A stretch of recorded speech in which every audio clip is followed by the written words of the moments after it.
the first instinct that you got, then all would have been well. Hey, World Family, that was powerful right there. I don't know how many of y'all have ever been in a situation like that where you did not listen to your gut, and then when stuff starts to take off, you like, damn, I wish I wouldn't have. You know, I almost got stabbed up, right? I never talk about this. This is a crazy thing. I was invited to this party, and everything for the whole entire week was like, don't go to this party. Don't go to this party. Don't go to this party. Don't go to this party. And I went anyway. And I went anyway because at the time I wanted to be the popular kid. So I'm like, you know what? Let me go there, whatever case me. And when I went there, it was cool, man. It was a cool party. I went there to DJ. Yo, DJ in the house. I'm like, yeah. So I was feeling myself and everything. But what I did not know is that I'm feeling myself. And at the time I'm feeling myself, there's people that's watching me. And what happened was I wound up leaving the party a little early. And I'm coming to the elevator. I walk down. But I'm like, when I get to the bottom of the stairs, I'm like, I see y'all in the party. This is like on the 18th floor. I see y'all in the party. I'm on the elevator. How y'all get down here before I even get down here? So I'm like, all right. So as I'm walking out, they start to do the slow-mo walking thing. I already knew what these dudes was about. It was about stabbing people and robbing people. And I'm telling you, it was through the grace of God. I was just walking, and I turned around, and one of the main ones that I seen looked him right in his eye. And I don't know if it was me looking him right in his eye. That was just like, I don't know. He seen me, left him, but they left it alone. But right then and there, I will never forget that feeling when I'm walking, and I know that they're in back of me. I'm saying to myself, I knew for a fact I should have never came to this party. Now, I don't even know how this is going to end. Regardless of the fact, whatever they're going to do, I'm going to have to try to fight my way out of it, but I also know what they're about. You know, so I know I'm going to get stabbed. I know, you know, so all of that stuff, I don't know if my listeners, our viewers ever been through that, but like you just said, like, you have two of those angels. The first one is mostly the one that's talking to you and telling you to do the right thing. It's that second one that's like, don't listen to that one right there. But it's natural. You understand? Because all of that stuff, you know, like they say, leave vengeance to God. You know what I'm saying? It's natural. God got that in him too. But it's when you're supposed to display it. Because, you know, to be calm, to be reserved, or to be calculated, like, you got to know how wretched you could be. Yeah. Like, you got to know, like, I tell people all the time, like, you know, like, I'm with the shits, but I'm not for the shits. Like, yeah, it could go left either way. Mm-hmm. I would rather it play out this way because that way is no longer serving me. And it just is what it is. That's just a part of you, but you're going to have to go through that. Like, you're going to have to make the mistake. You know what I'm saying? Like, you have to play the fool before you became the king. You know what I'm saying? You gotta say that again, please. You have to play the fool before you became the king. And that's, it is what it is. You know what I'm saying? And the thing is, like, when we up, you know, we feeling ourselves, you know, like they say, happiness dulls the senses. You know, when we happy, you know what I'm saying, we lit. But when we fail, we ponder. You know what I'm saying? Now we like, damn. I'm a true believer that some things is a God problem. A lot of us go through struggles in our life that we're trying to fight through the flesh, and we're not realizing that this is a spiritual problem. So we need to be praying, because I'm a firm believer that although we're seeing what we're seeing here and we're fighting these little obstacles that come in, there's also a spiritual battle that we don't see, of things that's trying to deter us from living our dreams and doing the things that we have to do. And I think that we need to understand that as a people, that a lot of problems that we have is not meant for us to fight. A lot of that is God handling things for us on the other side. So sometimes there may be things that happen that we may not understand, and it's not for our understanding. What is for our understanding is where God is trying to direct us to, and us being obedient and going and moving when he tells us to move. I want to do one more passage from your book, but before you leave, where you were saying that, like, you say some stuff is like a God problem. Like, you gotta know, like you trying to do good, you trying to get something done. It's like, it's a duality in everything. It's just like the law of correspondence. Just like, you trying to do good, there's an opposing force that's trying to undo your good. So you gotta even work even harder, be even more diligent. Like, you know what I'm saying? You get a little setback, all right, wipe it off, let me keep going. Because at the end of the day, you got to keep the main thing. Like, success is not linear. You know what I'm saying? It don't just, you going to go up, you're going to go down. And you got to just know, like, there are going to be obstacles along your way, but just focus on the destination. Like you trying to go right there, yo, life gonna knock you off track, and you gonna have to collect yourself, gather your bearings, and but if you know that's where you trying to go, don't never lose sight of where you trying to go, and you just gotta go. You know what I'm saying? And like, what's like they say, man, trust and believe, and in the faith of your belief, your faith will make it so. You know, Wayne Dyer said that, and it just is what it is. Like, yo, you gotta believe. You know, and like belief is faith is like evidence of things unseen. You just gotta assume the feeling and the wish fulfilled before you actually get it, but just keeping on to where you going. You know what I'm saying? And yeah, it's stuff that there's a lot of dirty shit going on. There's a lot of stuff that's gonna happen. You know what I'm saying? Look, Moses was a murderer. You know, who was Paul before Saul? You know what I'm saying? All those things happen. Like, yeah, he put that on you. He gonna put that on your head. He gonna put that on your jacket just to test. Oh, you really want this? All right. But you know the funny thing is, so I'm reading Exodus now, and Moses, when God was telling him, you know, I need you to go. I want you to go into Egypt because I want the Israelites to be freed. Moses was telling him, I'm not a good speaker. Like I can't do that.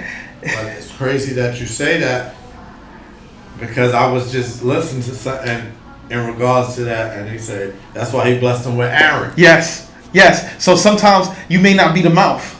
Somebody else may be the mouth, but you the face. Because while Aaron was speaking, he was showing the magic, the miracles that can happen. 100%, man. 100%.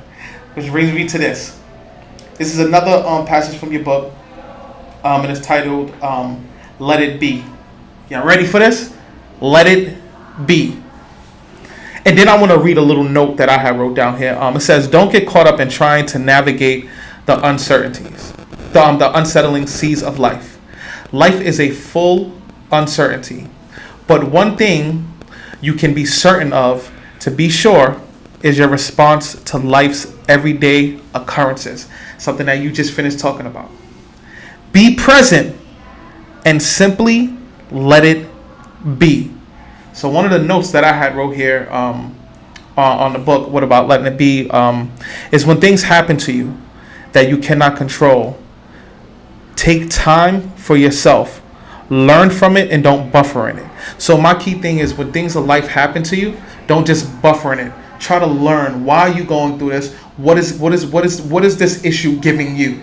What type of superpowers are you going to come out of this with? So that's what I got out of this passage. Definitely want to know what your mindset was like when you wrote that. Well, let it be. You know, I'm a big believer in there's no accidents in this universe. It happened how it was supposed to happen when it happened.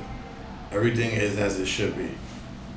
So for me, you know, I used to be like, Dad, well, if I had did it this way, that wouldn't have happened, or nah, this had to happen, because had it happened how I wanted to happen, I wouldn't have sat my ass down and learned the lesson I was supposed to learn. You understand? So the thing is, like, you just gotta understand, like, there's times like things is teaching you and really,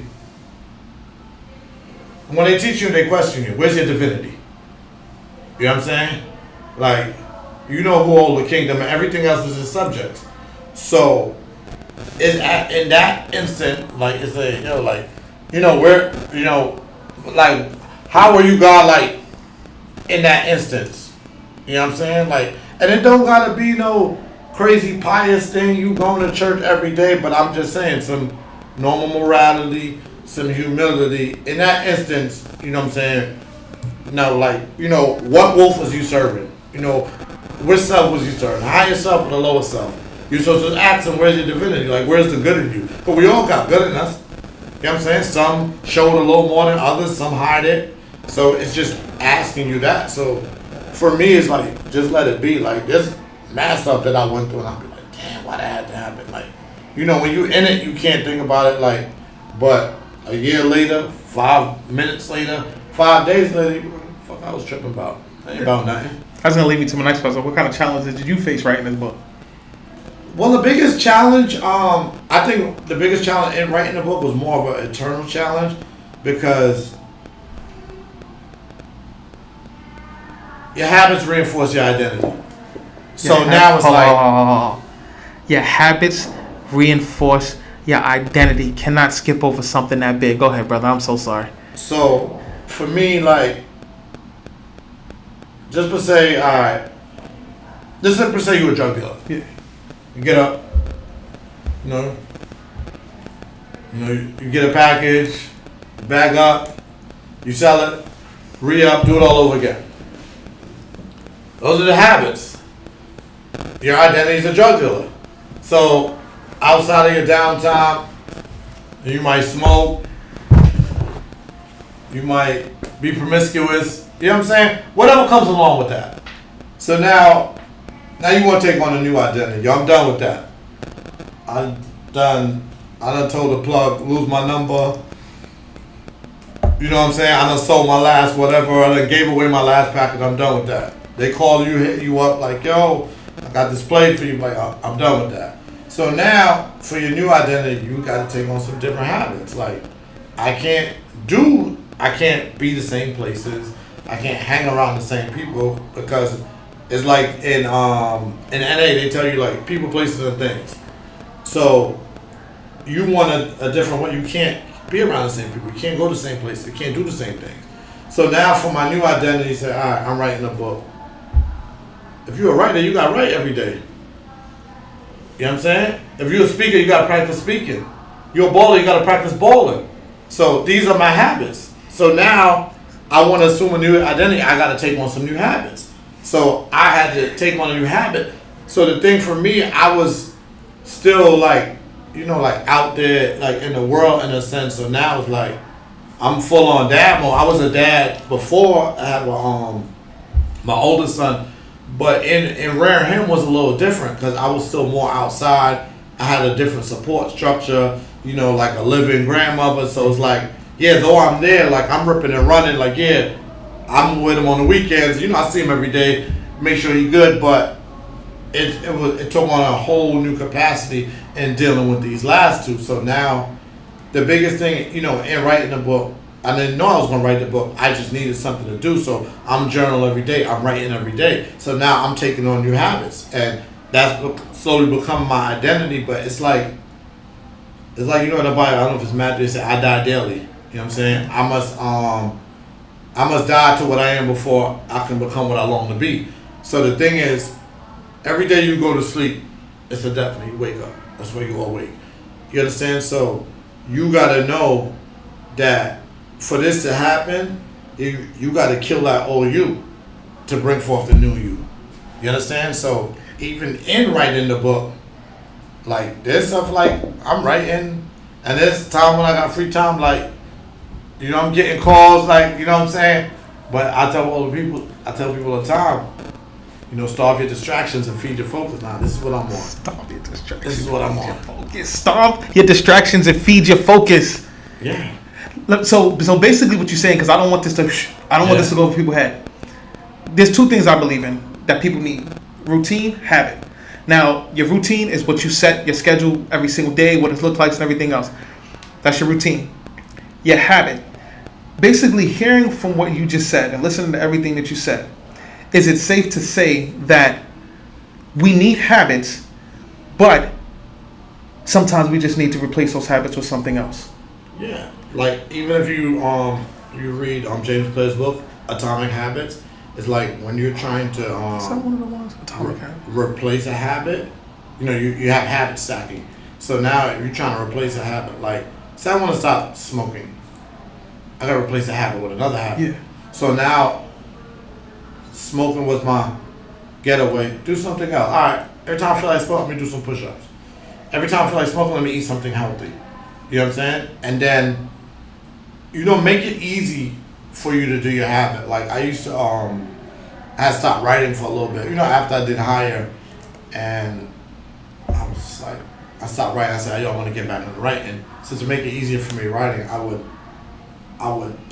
place my book on the side of my bed with my pen. So now as I wake up, like stuff to my eye, my book is right there. I just start writing. So I made it easier, you know what I'm saying? For the habit, to flush out. Yeah. That all right. I now have a big question for you. And you kind of kind of spoke on it. I don't know if it was before the cameras came on or after, but you 10 years ago in the past, and you now, they're locked in a room together. What would they argue about? We probably argue about prioritizing yourself. Because I was always like person of just trying to make sure everybody good. Like, yo, you good, you good, you good. It'll be like, yo, you have mad friends and we all going out. You don't want this one to argue with this one. You making sure this one good. You making sure this one good. You the guy calling, yo, y'all there yet? Alright, yo, pull up. And you just making sure everybody good. You know what I'm saying? And making sure everybody good. Ain't nobody making sure you good. But you know because you were self-preservation that you going to be good anyway. And a lot of times you think just because you 100 and someone else is 100. Like, we think like, okay, I give you this energy, I'm supposed to get back this energy. It don't always work like that. No. We're complex individuals. We got different chemical makeups. We got different stuff embedded in our DNA. And, you know, you came about this way, I came about this way. We might see things differently. So some people, you know, they grow up with love. Some people grow up with survival. So they just have certain, you know, innate instincts where it's like, you know, they don't want to be shicey, but it's just in them. Their mama was shicey. Their grandmama was shicey. Their grandmama was shicey. It's in them. So ain't nothing you can do about that. You know what I'm saying? Like, you can't change nobody. It's like they said, when the student is ready, the teacher will appear. I used to be trying, yo, man, yo, you gotta stop doing that, or yo, you should do this, or, you know what I'm saying? And then now I'm like, I ain't got nothing to do with it. Like, you know what I'm saying? And then it come around 360, like, yo, man, like, he was right. And I'll be like, you know, in my head I know, but it took you your time to come to it. Like, they said, when the student's ready, the teacher appear. Like, you won't get to it when you get to it. So, and I know, like, I see people like, I know where you at on your journey. I was there. I know exactly where you at. I know exactly the emotion that you're going through right now. And all I'm saying is, like, it's not going to last forever. Just, you know, respond to the moment and keep moving. I want to, there's something that we do here at Journey in the Mindset. First of all, before we even get there, I just want to say, like, listening to you speak today and then you coming on, first of all, I want to thank you because I feel like you are giving a lot of information to the listeners. I could tell you that I do respond to my DMs, not to all of them, because some of them aren't that nice. But I do respond to it, and a lot of the things that you spoke about today are a lot of the frequent questions that I get from a lot of the listeners and followers. What I do want to do is, and it's something that we do here on Journey of the Mindset, is I'm going to get up and I'm going to move out of this camera space because I want to give you one-on-one time with the listeners, and I want to pose a question. And straight from your heart, your mind, your soul experiences, I just want you to just pour all that out into the listeners and the viewers of this podcast. And the question that I want to pose to you is this. I'm tired. I've been trying so long to build on my creativity. I've been trying so long to do things in life that's just going to make me happy, but it's taken me a long time to get there.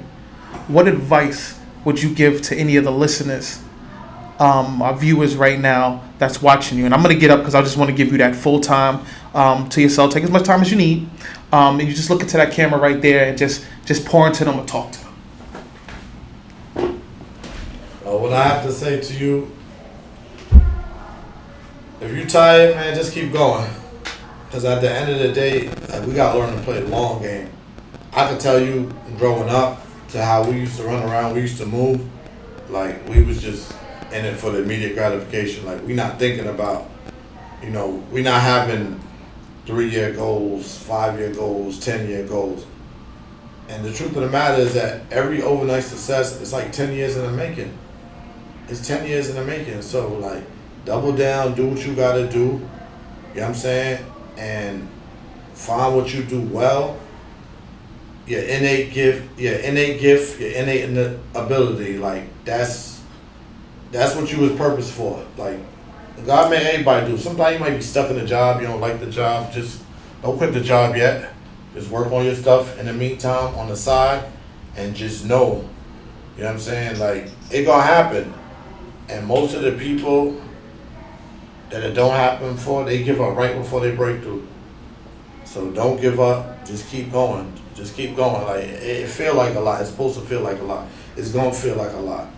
And you know, to who, you know, the person who's nothing's expected. Like, you gonna be tested, and just know, man. Just run through them tests and just keep doing what you gotta do. But play the long game, man. Play the long game. Don't worry about what somebody else got going on. Like, don't time pedal your life on somebody else's life. Like, oh, well, they accomplished this at 25. They accomplished this at 30. You know what I'm saying? Trust your process, because your process and your journey is exclusive to you. You know what I'm saying? Like, nobody can't play your game. Like, don't try to be nobody else. You know what I'm saying? Be you, because all the other spots is taken. Stay in your lane. Be you. Play the long game. Govern your actions now in light of the future. You know what I'm saying? Don't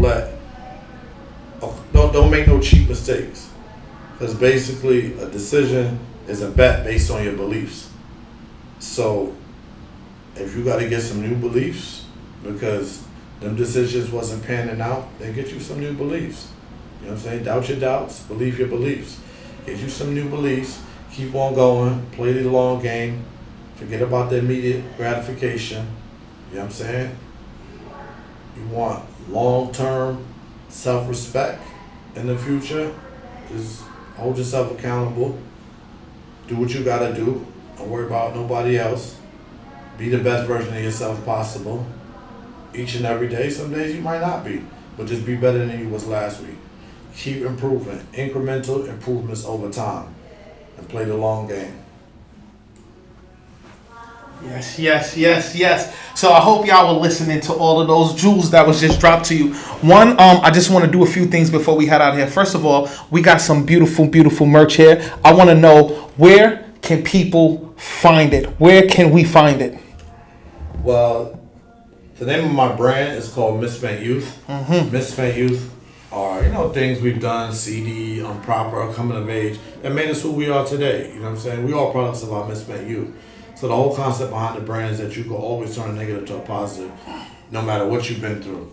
So you can find that. You can follow me on Instagram at Artesco, ARTESCO. All of links for my merch, links for my books, they in my bio. So that's at misspentYouth.net. MISPENTYOUTH.net. And I spell it with one S, usually it's spelled with two. But you can find all of that on my Instagram handle. That's where I'm most responsive. You wrote other books other than Higher. So Higher we can definitely find on your Instagram handle. What other books you got out there? I got A-Team. A-Team is a children's book. A-Team is an acronym for Achieve, Togetherness, Effort, Amazing, and Mighty. And basically lets kids know they can be, do, have anything they want as long as they're willing to work hard and put their minds towards it. That's what I'm talking about. And they can also find that on the Instagram website too, right? That's correct, yeah. All right, listen. I want to say that thank you for coming. I don't know how far you came today. I know this is an early Saturday morning. We've been trying to do this for a little bit. It's been a little mixed up with the schedules, but you came. Everything is as it should be, man. And I'm going to tell you something about this brother. Every place that I asked him to come to came there, and it was on time. Last week was the 4th of July. We couldn't use the studio, so we had to move it to this week. But when I called him, when I sent him a text, I think it was like 2 o'clock in the morning or something like that. Woke up the next morning, he was like, all right, no problem. I think he said something about, hey, if it's meant to be or it's done, it's going to get done. And here we are getting this done. So, one, I want to thank you for coming on the journey of the mindset. I hope that you could come on again. I just don't want to end this conversation. I really don't. Because it's just so... You got a question. I'm here, man. We're already here, man. Let's do it. We're going to have to do a part 2, though. Yeah, well, we can do it. We're going to have to do a part 2. All right, world family. Let me close this out. If you're on your journey and you're going through any hardships, if you feel like you're failing, if you feel like it's not going in the direction that you wanted to go in, well, family, I'm going to tell you this. That may be called falling. You may be at a space in your journey where you may feel like you're just falling and things just may not be working out the way you want it to work out. But let me tell you the great thing about falling. When you fall, make sure you land on your back so you can look in the direction you should be going in. Les Brown said that, and I'm a firm believer. Until next time, world family, peace. Right.